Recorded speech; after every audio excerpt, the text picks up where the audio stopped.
Bonjour, dans cette première vidéo de notre parcours de carême sur l'espérance, je vais vous parler de l'espérance invincible. Alors Napoléon à Sainte-Hélène, dans son exil, a été tenté par le désespoir et il confiait à l'un de ses généraux, ses compagnons d'exil, ne pas renoncer à revenir un jour, car, disait-il, il est trop difficile de renoncer à l'espérance de la gloire.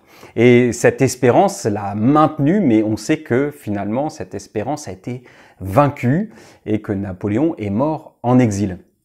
Alors, quelle pourrait être la source d'une véritable espérance, d'une espérance qui soit, elle, invincible? C'est ce qu'on va essayer de voir dans cette vidéo. Tout d'abord, je vais vous dire dans une première partie ce qu'on peut appeler l'espérance proprement chrétienne. Ensuite, dans une deuxième partie, comment cette espérance nous met en chemin et comment elle est ce qui est l'attitude la plus réaliste. C'est pas du tout un idéalisme, mais au contraire l'attitude la plus réaliste qui correspond parfaitement à notre condition humaine et aux difficultés que nous rencontrons. Ensuite, ceux qui pourraient la vaincre, quels sont les deux dangers principaux de l'espérance, et puis pour finir, les deux qualités, les deux vertus humaines qu'on peut développer pour accueillir davantage cette espérance. Alors c'est parti. Tout d'abord, l'espérance chrétienne. Il faut comprendre qu'on peut dire l'espérance est en Dieu alors que l'espoir est sur la terre. Et dans le vocabulaire chrétien, on peut faire cette différence entre espoir et espérance. L'espérance, elle fait partie des dons ultimes de Dieu avec la foi et la charité. Donc retenons cette formule, l'espoir est sur la terre et l'espérance est en Dieu. L'espérance est en Dieu, ça veut dire qu'elle n'est pas seulement au-delà de notre horizon terrestre, après notre mort, mais que c'est Dieu qui nous la donne, avec cet horizon céleste bien sûr, de la vie qui va après la mort, mais qui commence déjà dans notre vie terrestre. Donc il y a une espérance qui se vit sur la terre, puisque Dieu est présent sur la terre. Alors il y a ce lien très fort aussi entre espoir, on pourrait dire les espoirs que nous entretenons sur terre, et l'espérance qui est en Dieu, qui est au ciel. Au sens où l'espérance, elle va être ce soutien intérieur qui maintient en vie nos espoirs sur la terre qui auraient tendance à s'évanouir, à mourir, à être déçus. C'est le pape Benoît XVI qui l'a très bien expliqué d'une façon saisissante dans une encyclique qu'il avait écrite Spe Salvi.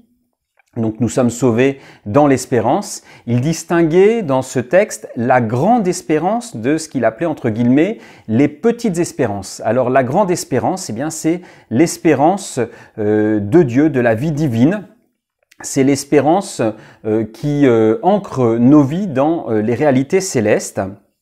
Et derrière les petites espérances, on mettra, dans le vocabulaire de Benoît XVI, tout ce qui concerne l'amélioration de nos conditions humaines, par exemple la santé, la justice sociale, la libération des opprimés, la paix sur la terre, une réconciliation avec quelqu'un avec qui nous sommes brouillés, la fin des guerres, de meilleures conditions de vie, bref, rien de petit, des grandes choses sur la terre. Mais c'est important, dit-il, de relativiser en quelque sorte ces espérances de la terre par rapport à la grande espérance qui va les soutenir, qui est la vie de Dieu lui-même. Alors que nous, on a tendance à faire comme Napoléon lorsqu'il parle de l'espérance de la gloire, c'est-à-dire à prendre ces espérances, qui sont des belles choses, ou on pourrait dire plutôt ces espoirs, eh bien, on a tendance à les prendre comme la fin, le but de notre vie. On perd de vue, en quelque sorte, ce que dans la vie chrétienne on appelle la terre promise, hein, c'est-à-dire donc la vie avec Dieu, la vie ressuscitée avec le Christ. Et donc, à ce moment-là, eh bien, ces espoirs que nous portons sur des réalités passagères, ils finissent par se fatiguer, par s'épuiser, et il y a comme une sorte d'absurdité de la vie qui s'impose. Seul le fait de nous rattacher solidement à Dieu nous permet de ne jamais désespérer et de continuer d'avancer, même quand humainement c'est très difficile. Alors, il y a des symboles de l'espérance. L'image principale de l'espérance dans la Bible, on la trouve dans la lettre aux Hébreux, c'est l'encre. l'auteur de la lettre aux Hébreux parle de cette encre comme notre espérance, une encre qui est le Christ plus particulièrement le Christ mort pour nous sur la croix et ressuscité, donc l'humanité de Jésus qui a été donnée, livrée sur la croix, qui est comme cette encre qui est ensuite passée dans le sanctuaire du ciel avec l'ascension, hein, donc qui est au ciel et qui maintient notre vie en Dieu, qui nous maintient solidement attachés à ce désir de la vie divine. Et donc c'est grâce à Jésus, mort et ressuscité, à qui nous accrochons par la foi, que vit notre espérance et que nous résistons au flot de cette vie. Donc c'est l'image de l'ancre et qui permet à nos bateaux qui sont pris dans la tempête d'éviter d'aller se fracasser sur les rochers du rivage de nos existences. Alors cette image de l'ancre, eh bien elle est voilà vraiment cette image principale de l'espérance. Il y a d'autres images de l'espérance qu'on peut découvrir dans le livret de carême de la paroisse. Alors cette image, elle nous conduit à un deuxième point essentiel. Donc deuxième point pour comprendre l'espérance, c'est que l'espérance que souvent on moque, qu'on dit ceux qui ont de l'espérance, ils peuvent toujours voilà entretenir ces espoirs et ils seront déçus. Or l'espérance, quand elle est bien comprise comme cela, eh bien elle s'adresse vraiment à notre condition humaine éprouvante. Quand on traverse les flots de l'existence, on a besoin de l'espérance pour tenir et c'est pas du tout un manque de réalisme. Au contraire, c'est ce qui va nous permettre de traverser les difficultés et de comprendre que nous ne sommes pas encore arrivés. Donc c'est normal d'avoir ces difficultés et on est en chemin vers une réalité plus grande et plus belle.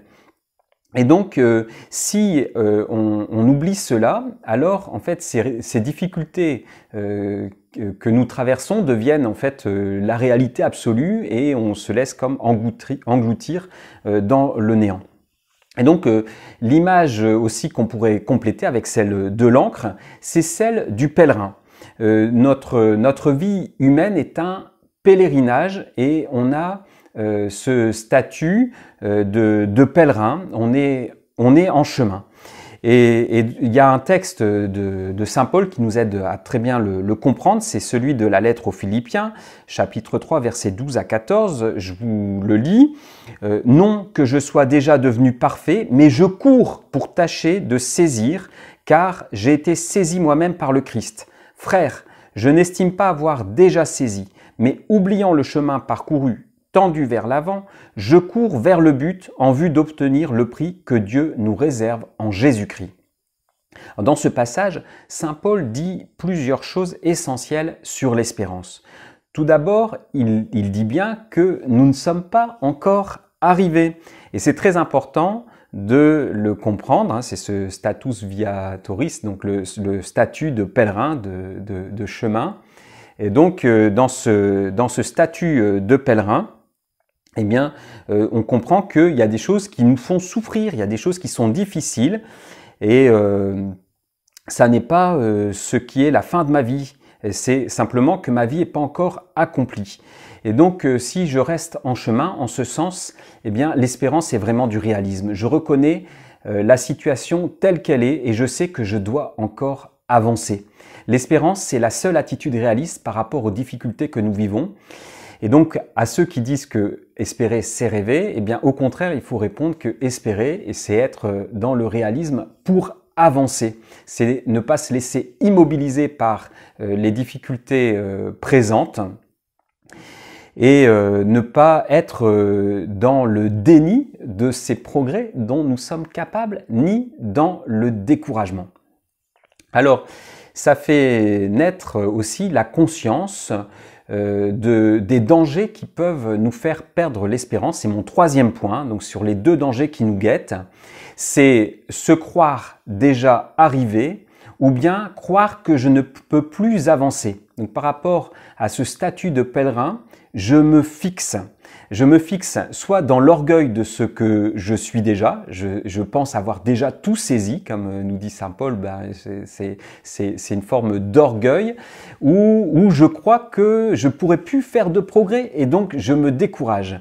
Donc voilà les deux grands dangers spirituels par rapport à l'espérance qui nous font vivre une forme de découragement ou de paresse spirituelle qu'on appelle dans la tradition spirituelle l'acédie. Donc c'est vraiment le péché qui s'oppose à l'espérance, c'est une sorte de découragement où je ne crois plus en l'action de Dieu dans ma vie et en ma capacité à avancer. Alors, c'est très important aussi pour nous, pour comprendre aussi la grâce de l'Église. Parce que l'Église, elle nous pousse à avancer et elle fixe personne dans sa situation. Alors, on est dans une époque où on demande la reconnaissance de statut par rapport à une situation dans laquelle on est installé. Et donc, c'est très contemporain, voilà, et on accuse l'Église de ne pas reconnaître telle ou telle personne dans sa situation. Or, l'Église, elle n'est pas là pour ça, elle est là pour nous dire « courage ». Avance, personne n'est arrivé, on est tous en chemin et on a tous des progrès à faire. Et donc l'espérance, c'est ce qui nous permet d'avoir aussi un regard bienveillant sur nous-mêmes et sur nos difficultés et un regard bienveillant aussi sur les autres et plein d'espérance sur les progrès dont ils sont capables. Et le danger, c'est qu'au lieu de continuer à se battre pour avancer, eh bien, on fait un étendard de nos problèmes en disant voilà, je revendique ce que je suis comme ça et je suis plus du tout capable de progrès. Alors, pour accueillir l'espérance, on comprend du coup par rapport à ces deux dangers qui est se fixer dans ce que l'on est ou se décourager par rapport au progrès qu'on pourrait réaliser, eh bien, il y a deux vertus humaines qui sont ce qu'on appelle, alors d'un mot un peu particulier, la magnanimité, c'est-à-dire la grandeur d'âme, et l'humilité. Et donc, ça paraît deux qualités antagonistes, mais en fait, elles sont très complémentaires. Donc, la grandeur d'âme, ça consiste à désirer de grandes choses, à avoir de l'ambition spirituelle. Et ça, c'est quelque chose qu'il faut retrouver. Souvent, ça nous manque. Est-ce que j'ai suffisamment d'ambition spirituelle par rapport à ma vie, ce que je peux devenir? Et donc, il faut aussi accueillir ce regard de Dieu, cette grâce de Dieu qui peut faire bien au-delà, nous dit encore saint Paul dans la lettre aux Éphésiens, que ce que nous pouvons penser ou même imaginer. Voyez, et donc, la grâce de Dieu peut davantage. Et la qualité humaine que je peux demander à Dieu, essayer de développer, c'est cette grandeur d'âme, cette ambition spirituelle, voilà, qui fait que je sais que je vais grandir et j'ai des grands désirs. Alors, c'est très fort, la grandeur d'âme, c'est quelque chose de très fort dans la jeunesse, on a ces grands désirs, et parfois avec l'âge, on ne cultive pas ça. Mais l'Esprit Saint vient à notre secours pour nous permettre de retrouver cette magnanimité, cette grandeur d'âme, et nous faire désirer de nouveaux progrès. Et ça va bien sûr, la magnanimité, ça pourrait nous faire basculer dans l'orgueil aussi, et donc ça s'équilibre avec l'humilité, et l'humilité qui est aussi très importante parce que elle nous empêche de nous décourager de nos chutes. Quand je suis orgueilleux et que je prends une baffe ou que je me vautre, eh bien j'en suis très très contrit, et donc on a tous éprouvé ces sentiments de vexation, voilà, parce que on s'est pris une réflexion où on n'a pas réussi dans ce qu'on voulait faire, et du coup on en sort abattu et découragé. Or l'humilité, ça va nous permettre d'encaisser en quelque sorte beaucoup plus facilement ces coups de la vie, ces échecs, ces difficultés, sans se décourager en continuant d'avancer.